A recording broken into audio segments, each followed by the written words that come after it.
E aí galera, tamo aí pra mais um vídeo, finalmente os vídeos de Boku no Hero aqui no canal, colocando em dia aqui. Galera, a princípio eu nem ia falar nada, eu nem ia, simplesmente ia descartar o primeiro episódio por ele ser filler, ia comentar o segundo, só que aí deu um rolo, enfim, já saiu o terceiro, e aí eu decidi fazer esse compilado. Só que eu não posso deixar de falar rapidamente, só pra fazer um pequeno parênteses logo no começo, sobre esse primeiro episódio que foi filler, né, a gente sabe, mas que se vocês não viram a princípio, né, eu falei, mano, lançou esse aí, eu vou ver depois. Na semana que vem eu vejo, quando lançar o próximo real mesmo, seguindo o mangá. Mas galera, se você não viu esse primeiro episódio, que mesmo que seja filler, vale muito a pena, porque eu pretendia assistir só pulando, só vendo por alto ali, pra ver se tinha alguma coisa importante que talvez tivesse passado, tivesse acontecido, etc. Só que ao longo do que eu ia passando o olho por cima do episódio, eu fui ficando. O episódio ele foi me conseguindo, ele foi me convencendo a ficar e continuar assistindo ele até o fim. E eu gostei muito. No fim de tudo, assim, no fim do episódio, eu fiquei muito satisfeito com o resultado deles, que eles conseguiram entregar com esse episódio filler. E dava pra ver que em alguns momentos eles queriam, obviamente, né, estavam forçando algumas coisas pra conseguir preencher os 20 minutos de episódio, mas mesmo assim ainda ficou um pacing, né, um andamento do episódio bem agradável de se assistir, mesmo que não tenha tido porradaria, etc. Foi muito legal mesmo de assistir, galera, mais uma vez. Se você não viu, confira esse primeiro episódio. Agora, a abertura. Outro parênteses aqui logo de cara também, porque eu não sei, eu acho que ainda prefiro a quarta e a quinta abertura, né? Eu até fui lembrar, eu fui assistir as outras aberturas anteriores, eu falei, mano, qual é a terceira, qual é a quarta? Já me perdia já nas músicas, eu falei, não, realmente, a quarta e a quinta são as que eu gostei mais, e essa sexta agora, não sei. Agora vamos de fato falar dos episódios, né? Do 2 e do 3 aqui. Porque logo no começo do segundo episódio a gente é apresentado ao novo vilão, que vai ser o grande vilão dessa temporada, né? Completamente deixando de lado, assim, jogando pra escanteio o Shigaraki, roubando a cena até o fim dessa temporada, que é o Overhaul. Ele é apresentado pra gente já desafiando, indo lá no covil do Shigaraki, desafiando, falando, olha só, sabe como é que é, né? Então, vocês vão ser os meus subordinados e aceita que dói menos, né? Basicamente isso. Só que é aquilo, o Shigaraki ele precisava de um negócio desse. Por mais que seja um vilão saído do nada ali, né? Que a gente não tinha nenhum background até aquele momento, mas mesmo assim, era algo que o Shigaraki ele precisa. Ele precisa de um tapa na cara, um tapa de realidade na cara, pra ele não se achar a última bolacha do pacote, porque ele era o protegido do All For One. Ele era tipo assim, ó meu Deus, você vai ficar com todo o reino, toma aqui meu filho, o reinado aqui. Só que porra, você tem que disputar esse reinado, não é você simplesmente conseguir manter esse reinado, porque o seu reinado está em frangalhos. Você precisa conseguir expandir esse reinado, conseguir expandir esse império, né, toda essa organização criminosa. Chega o outro filho da puta e fala assim, não, vocês vão ser meus subordinados, e aí que já tem um confronto direto, galera. Mas primeiro, antes de falar desse confronto que teve entre esses dois personagens, né, um pouco desse personagem, que eu nem lembro o que eu falei. Sim, primeiro, líder da Yakuza, né, Yakuza que eu nem sei se... beleza, tipo assim, é citada a Yakuza nesse episódio, mas não é como se fosse algo tão aprofundado assim, tipo, se considerar a Yakuza da vida real, né, não é bem assim, claro. É uma organização criminosa que trabalha, né, no submundo ali, né, de baixo, né, fora da lei, etc. Mas não tem aquela verossimilhança com a Yakuza que a gente conhece, né? Enfim, né, só pra carregar o nome de Yakuza mesmo, pra dar aquele susto na gente. Outra coisa também é que ele é misofóbico. Misofóbico, não é homofóbico, não é nada disso. Ele é misofóbico, ou seja, o Overhaul ele tem aversão a germes e aversão à sujeira. E por conta disso é que ele usa aquela máscara de médico da peste negra. Nem sei, eu não anotei qual era o século aqui. Basicamente o médico da peste negra. E que eu fico assim, cara, mas por que os vilões eles não tem rosto? Ou se eles têm, o rosto não é mostrado pra gente. É um negócio curioso, cara, porque o Shigaraki ele tem rosto, mas tá sempre com a porra da mão na cara. O All For One ele tinha rosto, depois não teve mais rosto. Agora o Overhaul ele tem rosto, só que ele fica com um bico de tucano na cara também. Então porra, é algo que, cara, mano, eu quero ver. E é engraçado quando a gente vê os dois personagens conversando, o Shigaraki e o Overhaul, porque os dois, eles praticamente não mudam de cara, né? Porque um tem uma mão na cara e o outro tem uma máscara. Então fica tipo assim, tô falando aqui, tô vendo? É melhor você sair daqui, tá ligado?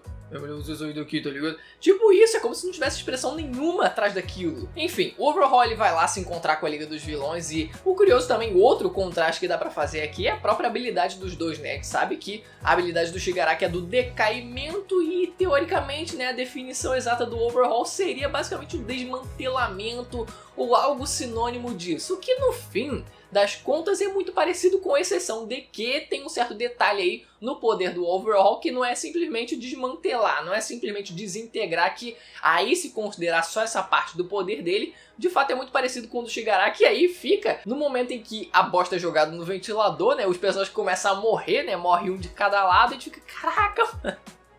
Um foi desintegrado, o outro foi deteriorado, o outro foi decaído, o outro foi desmantelado, cara, meu Deus. E fica aquela, não, agora tá empate. Caiu de um lado, caiu um de um lado, caiu o outro do outro lado. E fica uma tensão no ar, mas um dos que cai, principalmente, né, no caso agora aqui, o do lado do Shigaraki, foi dado aqui naquele pequeno intervalo de tempo um background pra ele. Eu fiquei, caraca, mano. E eu nem lembrava disso no mangá, deles terem passado isso pra gente. Eu fui até conferir a página pra saber se aquilo era de fato do mangá ou se eles acrescentaram no anime. Então não, de fato teve no mangá mesmo, que foi o Magnet, o que tinha habilidade, né, de magnetismo, né, que mal foi explorado, né? Mas ele acaba lembrando de uma amiga dele chamada Kenny. E essa amiga dele, chamada Kenny, é transexual. E aí no diálogo que a gente tem do flashback, né, o que explica pra gente, o que a mensagem queria passar daquele diálogo, era de que ela vivia independente da opinião dos outros, né? Ela era uma pessoa livre porque, por mais que a sociedade, o meio em volta dela ali oprimisse ela, né, fosse preconceituosa de fato, né, a gente sabe como é que funciona, ela conseguia ainda assim lutar contra tudo isso, e era isso que o próprio Magnet ele também queria. Ele queria ser livre, queria poder fazer o que ele quisesse. Eu não sei se junto do Shigaraki ele tinha total liberdade do mundo, né? Em teoria não, mas talvez com o Overhaul fosse pior. E depois de todo esse conflito na Liga dos Vilões, a gente parte agora pro lado dos mocinhos. Residência, galera. Residência é um negócio que o pessoal de enfermagem faz depois de acabar a faculdade. E os caras já estão fazendo residência ali de heróis já ainda no período escolar de ensino médio. Eu fiquei... Pô, beleza, claro, né? Não é mesmo residência, mas caraca, meu amigo, já tá trabalhando como herói.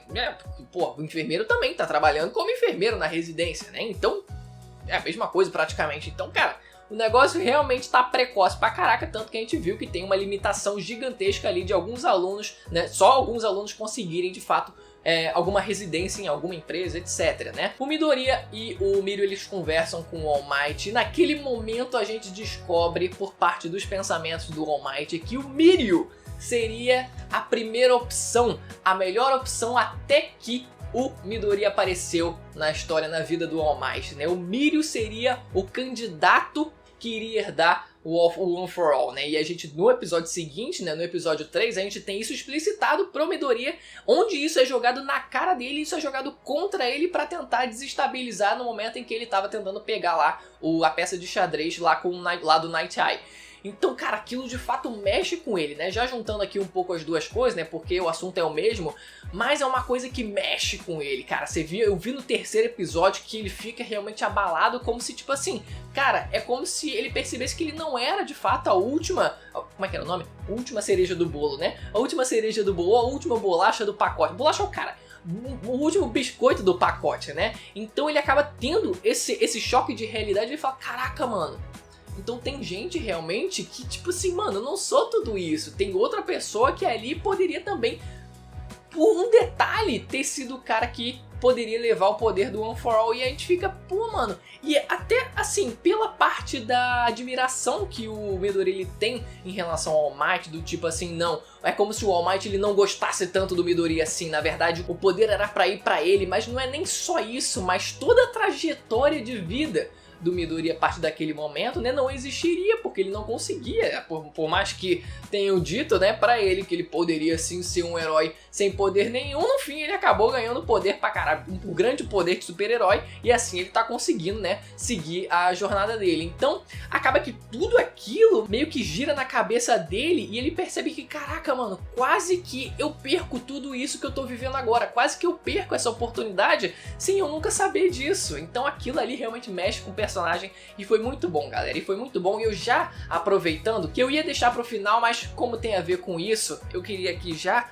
pedir pra vocês opinarem sobre uma questão que é muito polêmica dentro da comunidade Boku no Hero, que é a seguinte: o Mirio, ele devia ser o protagonista da história? Muita discussão relacionada a isso aconteceu na época do mangá, e eu queria saber a opinião de vocês, porque eu tô pensando em fazer um vídeo relacionado a isso. Então, se eu ver alguns argumentos bacanas, eu posso jogar aqui ou contra-argumentar num vídeo, enfim, né, pra tentar enriquecer um pouco a discussão. Então deixem nos comentários o que vocês acham em relação a isso. Mas eles vão lá encontrar o Night Eye, e o Mirio, ele fala que o Midori, ele precisava fazer o Night Eye rir. E a gente vê logo na cara, assim, quando a gente vê a primeira imagem, o primeiro semblante do Night Eye, de que não ia ser muito fácil, né? Não ia ser muito fácil conseguir fazer ele rir. A aparência dele logo de cara já lembra muito o personagem que a gente tá acostumado a ver, cara. Eu vou estar deixando aqui, passando aqui, alguns personagens aqui que vocês obviamente já viram uma aparência muito semelhante a ele, que é basicamente o cara meio magro, com o óculosinho aqui, né, o óculosinho bem rasteirozinho, né, bem na horizontal, o cabelinho lisinho penteadinho de lado, e o cara vivendo fazendo assim, né, o Midorima,